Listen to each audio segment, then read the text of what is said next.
Mamadi Doumbouya et son régime, un pouvoir marqué par la répression et le sang.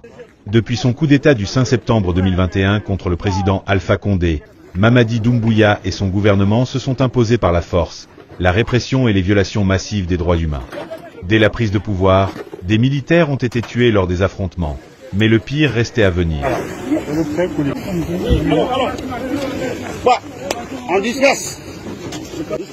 Sous le régime du CNRD, les manifestations pacifiques ont été violemment réprimées, causant des dizaines de morts parmi les civils.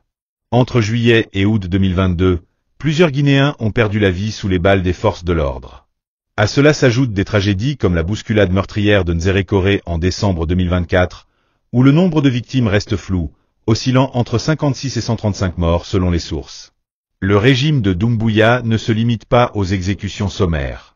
Mais quand les enquêteurs étaient sur le terrain, il ne leur a pas été permis de vérifier les corps qui ont été envoyés sur le camp militaire. Mais nous parlons de disparus parce qu'il y a des parents de victimes qui, à ce jour, n'ont encore pas vu leur enfant, alors qu'ils étaient partis au terrain. Et les enquêteurs ont dénombré 11. Il pourrait y avoir aussi plus, mais c'est les 11 qui ont été dénombrés. Bon, donc, si ces personnes-là n'ont pas été trouvées parmi les blessés, parmi les morts, c'est qu'ils sont portés disparus pour l'instant. Mais ils seraient où, ces corps?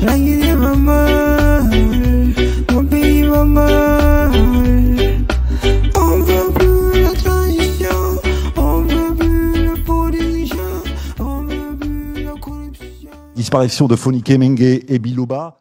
Avec des arrestations arbitraires, des disparitions forcées et l'emprisonnement des opposants politiques. Les cas de Fonike Mengue et Mamadou Bioba, enlevés en plein jour sans laisser de traces, en sont une preuve évidente. Il y a eu kidnapping, c'est l'armée guinéenne qui a arrêté ces gens, ils ont été arrêtés dans les tenues militaires par des pick-up reconnus, donc on arrête de nous parler de disparition, qu'on respecte la mémoire et l'intelligence de la Guinée pour continuer de nous parler de disparition. La presse, elle aussi, est muselée. Le journaliste Habib Marouane Camara a été enlevé, battu et emprisonné pour avoir osé informer la population. Même au sein de l'armée, personne n'est à l'abri.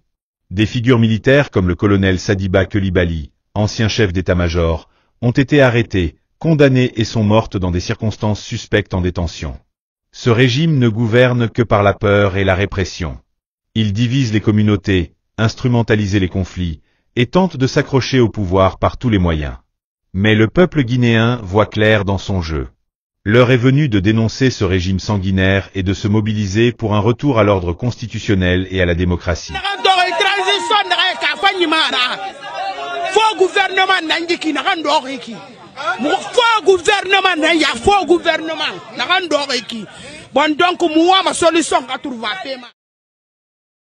Chers compatriotes guinéens, regardez bien ces images.